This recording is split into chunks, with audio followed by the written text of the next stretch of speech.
Halo guys, welcome back again to my channel bersama saya Hansen di sini dan seperti biasanya setiap harinya saya akan buatkan video seputar cryptocurrency.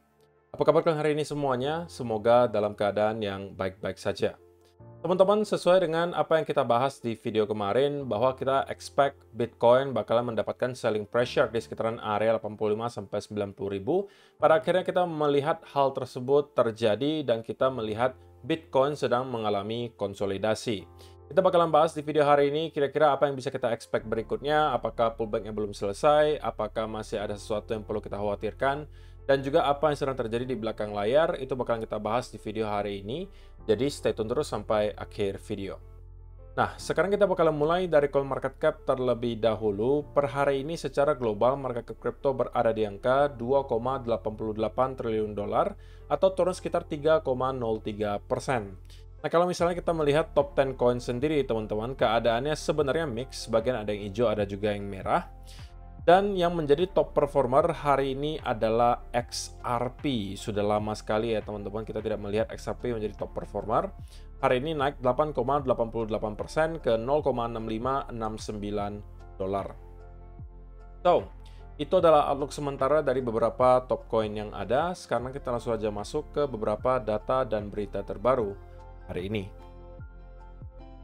Yang pertama, teman-teman, saya pengen ingatkan kembali bahwa malam hari ini kita akan kembali mendapatkan salah satu data ekonomi yang penting di minggu ini, yaitu adalah data CPI dan juga Core CPI, yang intinya merupakan data inflasi di Amerika Serikat.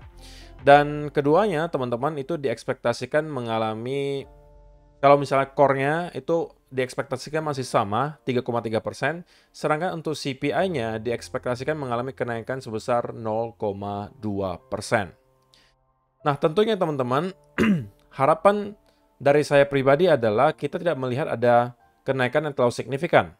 Kalaupun mau naik ke angka 2,5 itu masih fine menurut saya, artinya masih lebih baik daripada ekspektasi. Tapi kalau misalnya kita bisa melihat angkanya persis di angka 2,6 atau bahkan lebih tinggi daripada 2,6, artinya mungkin ke angka 2,7 atau 2,8, takutnya nanti kembali menghasilkan kekhawatiran di kalangan investor bahwa inflasi akan kembali rebound, yang kemudian menyebabkan The Fed mungkin akan berpikir ulang untuk melanjutkan pemotongan suku bunganya, dan itu akan berdampak kepada market tentunya. Terutama mungkin pasar saham Amerika Serikat kemungkinan akan menerima hal tersebut sebagai sesuatu yang negatif dan bisa aja akan ada selling off terjadi di sana. Nah, tentunya kalau kita yang berinvestasi di cryptocurrency, teman-teman, kita juga harus berharap S&P 500 bisa terus trending bullish ya selama berbulan-bulan ke depan supaya Bitcoin juga tidak sulit gitu ya untuk dapat melawan arus tersebut. Sehingga kalau misalnya pasar saham masih mengalami kenaikan, ya Bitcoin juga tentunya akan lebih mudah untuk terus mendapatkan rally-nya. Sedangkan kalau misalnya pasar saham Amerika Serikat itu mengalami koreksi, apalagi koreksinya cukup dalam, maka ya kita juga harus expect mungkin itu sedikit banyak akan berdampak juga ke harga Bitcoin. Gitu ya. Jadi itu yang pertama, teman-teman. Malam hari ini kemungkinan kita bakalan mendapatkan volatility dan saya mungkin akan lakukan live streaming lagi malam hari ini di channel Altcoin Indonesia. Untuk teman-teman yang nggak tahu, saya lumayan rutin melakukan live streaming di sana hampir setiap hari. Jadi kalau misalnya teman-teman pengen diskusi bareng, pengen mantau bareng, masuk aja ke channel Altcoin Indonesia. Di sana saya akan lakukan live streaming secara rutin. Dan malam hari ini kita akan kedatangan data CPI atau inflasi. Nah, yang kedua, teman-teman, saya pengen ingatkan juga bahwa untuk kalian yang merupakan traders, pastikan kalian tahu ketika kondisi market sedang volatil seperti ini, leverage itu adalah sesuatu yang sangat risky untuk kalian pakai. Sehingga, kalau misalnya kalian tertarik untuk menggunakan leverage ketika kalian trading di crypto untuk masa-masa sekarang, menurut saya nggak usah terlalu besar deh gitu. Karena kalau kita lihat dalam 24 jam terakhir, teman-teman, sudah mulai banyak lagi trader-trader yang nakal, kemudian menggunakan leverage yang sangat besar untuk long, dan kemudian kita melihat ada likuidasi sebesar 909 juta dolar, teman-teman. Dan 72%-nya itu datang dari arah long. Kalau misalnya kita lihat beberapa hari terakhir, teman-teman, ini sudah terjadi banyak sekali likuidasi. Kalau bisa dikatakan kurang lebih hampir seminggu terakhir kita selalu melihat angka likuidasi itu di atas rata-rata di atas 300 juta dolar, teman-teman. Dan hal tersebut tidak pernah kita lihat mungkin selama berbulan-bulan terakhir. Kalau kalian lihat data terakhirnya di bulan Mei sampai sekarang, belum pernah ada di mana kita melihat ada seminggu berturut-turut itu volatility-nya segila ini. So, volatility itu pedang bermata dua, teman-teman, sama dengan leverage. Kalau misalnya kalian manfaatkan volatility tersebut dengan baik, ya kalian bisa mendapatkan cuan dalam waktu yang singkat. Tapi di sisi yang lain, kalau misalnya kalian berada di trade yang salah, artinya kalau misalnya harga altcoin yang kalian pegang turun, sedangkan kalian long menggunakan leverage yang besar, ya itu juga bisa membawa dampak yang sangat tidak baik untuk portofolio kalian. Karena kemungkinan besar kalian akan bisa mendapatkan mungkin semacam loss yang luar biasa besar. Jadi pastikan ketika kita berada dalam keadaan yang sangat volatile seperti ini, teman-teman, jangan terlalu sering menggunakan leverage yang besar gitu ya. Dan yang terakhir, teman-teman, berita baik kembali datang dari spot Bitcoin ETF. Kita terus melihat ada inflow terjadi dan data terakhir menunjukkan bahwa BlackRock kembali melakukan pembelian yang angkanya tidak kecil sebesar 8.685 Bitcoin. Fidelity 420 Bitcoin. Dan kalau misalnya kita lihat kurang lebih dalam 1-2 minggu terakhir, pembelian di spot Bitcoin ETF itu sangat amat masif, teman-teman. Kita mungkin bisa katakan 50 atau 60 ribu Bitcoin dalam kurun waktu hanya beberapa hari saja itu sudah merupakan sesuatu yang sangat masif gitu. Demand yang sangat besar datang dari spot Bitcoin ETF. Sehingga ini lagi-lagi mendukung tesis bahwa memang kita sekarang berada di fase price discovery dan sepertinya kita belum akan berhenti untuk naik dari sini. Walaupun teman-teman, kita tahu bahwa area 90.000 di sini kemungkinan akan provide some selling pressure. Nah, ini yang sudah kita bahas dari kemarin ya teman-teman, dan saya juga mendapatkan banyak sekali komentar yang masuk bahwa ada yang mungkin terselamatkan ya karena menonton video kemarin dan kemudian mungkin meng-close posisi long di altcoin atau mungkin Bitcoin mereka. Karena di video kemarin saya sampaikan teman-teman, sekalipun kalau Bitcoin berhasil untuk break ke area high yang baru, itu kemungkinan hanya untuk fake out dan kita akan kembali mendapatkan koreksi. Itulah yang terjadi, kita mendapatkan fake out dan kemudian kita terkoreksi cukup dalam. Bahkan dari yang hampir 90.000 dolar, kita kemudian menyentuh ke area 85.000. Dan itu merupakan koreksi kurang lebih 5,5%, kurang lebih, hanya dalam kurun waktu beberapa jam saja. Jadi itu menunjukkan seberapa volatile Bitcoin beberapa waktu belakangan. Nah, jadi teman-teman, apa yang bisa kita expect berikutnya terjadi di Bitcoin? Menurut saya, untuk sementara gitu ya, kita masih harus tetap memiliki perasaan skeptis bahwa bisa saja Bitcoin akan mengalami konsolidasi yang lebih panjang gitu ya. Bisa aja terjadi selama beberapa hari dari sekarang, bisa aja bahkan sampai minggu depan baru kita akan kembali start untuk taking off lagi. Nah, sekali lagi teman-teman, semua dip yang kita lihat terjadi di Bitcoin menurut saya adalah peluang untuk buy the dip. Tapi ini adalah opini saya gitu ya. Itu adalah peluang untuk buy the dip karena kita telah berada di fase price discovery dan baru 2 minggu teman-teman kita masuk ke fase price discovery. Jadi saya tidak expect bahwa ini merupakan cycle top kali ini, tapi hanya sekedar a pullback atau konsolidasi sebelum pada akhirnya kita akan melanjutkan kenaikan ke atas.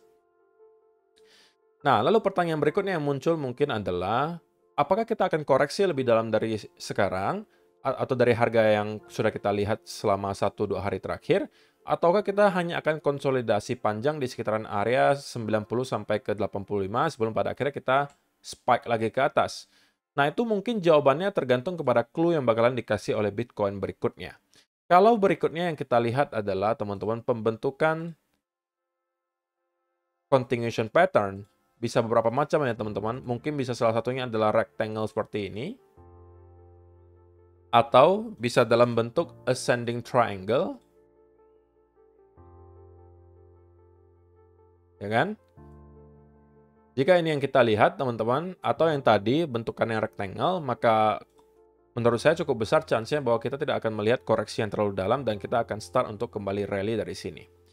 Tapi kalau kita berhasil untuk break di bawah area 85.000 di sini teman-teman yang merupakan area low terakhir, maka kita bisa menginvalidasi satu pattern, yaitu adalah pattern double top. Oke, nah pattern double top tersebut, kalau misalnya kita bicara secara pure teori, maka harusnya targetnya akan ada di kurang lebih area $80.000. Oke, $80.000 itu bisa menjadi target technical dari double top ini. Tapi saya secara pribadi teman-teman sebenarnya mempunyai opini bahwa kalaupun kita akan koreksi lebih dalam daripada apa yang sudah kita lihat sekarang, beberapa area yang mungkin akan provide some major support adalah nanti di sekitaran area 84.000 atau maksimum di sekitaran area 82. Kita kemungkinan akan bisa mendapatkan support di kedua area ini. Oke, dan saya expect salah satunya bakalan bisa bertahan dan kita akan rebound dari sana, teman-teman. Kalau cuma sekedar weak ke sekitaran area 80.000, ya itu bisa aja terjadi, tapi saya rasa tidak akan bertahan lama. Artinya, kita kemungkinan akan mendapatkan 84 sampai 82.000 ini sebagai area major support, gitu ya, dan kita kemungkinan akan bisa bertahan di sekitaran area tersebut. Jadi kalau misalnya kita bisa melihat Bitcoin melanjutkan penurunannya teman-teman dan breakdown di bawah area 85.000 lagi di sini, maka kedua area tersebut adalah yang harus kita tunggu. Dan itu bisa menjadi berkah sekali lagi untuk teman-teman yang sampai detik ini mungkin belum punya exposure yang terlalu besar di altcoin. Karena pada saat itu mungkin altcoin yang kemarin kalian belum sempat beli itu juga kembali mendapatkan koreksi yang cukup dalam gitu ya. Dan itu lagi-lagi bisa teman-teman manfaatkan untuk menyerok di harga yang lebih murah. Dan ini bisa menjadi mungkin semacam kesempatan terakhir ya bagi teman-teman yang mungkin belum punya exposure di altcoin untuk membeli di harga yang cenderung murah. Karena kalau misalnya kita sudah melihat Bitcoin sudah start lagi untuk building momentum ke atas dan kemudian menemukan base yang baru kemungkinan di area range 100 sampai ke kurang lebih $90.000. Saya expect inilah saat dimana altcoin sudah akan start untuk catching up. Kita akan mulai melihat altcoin berterbangan di sana dan di sini. Dan pada saat itu mungkin akan sedikit telat kalau misalnya teman-teman menyerok gitu ya. Jadi koreksi yang kita lihat terjadi di sini teman-teman bisa jadi adalah sebuah berkah untuk teman-teman yang mungkin belum punya exposure di altcoin. Tapi kalau kalian sudah hold, apalagi yang membuka posisi menggunakan leverage, ya harusnya itu bukan berkah ya, tapi bencana karena mungkin kalian belinya rata-rata di pucuk dan sekarang harus menanggung floating loss. Dan seperti yang saya sampaikan juga kepada teman-teman yang berada di VIP Group, dalam keadaan market volatile seperti ini teman-teman, maka style trading kita atau cara kita trading itu juga mungkin harus kita ganti gitu. Mungkin kalau misalnya beberapa bulan terakhir kita cenderung lebih banyak mendapatkan peluang untuk day trade gitu ya dan juga scalping, itu dikarenakan ya pergerakannya untuk kripto memang tidak terlalu lebar range-nya. Jadi itu masih cocok untuk dilakukan. Tapi ketika kita sudah melihat ada pergerakan yang masif seperti ini, artinya range-nya melebar, maka menurut saya akan lebih profitable kalau kita menerapkan swing trade sebagai mungkin fokus utama kita sekarang. Karena kalau swing kan berarti memang range-nya lebih lebar ya teman-teman, dan itu lebih mengakomodasi situasi market sekarang, saya rasa.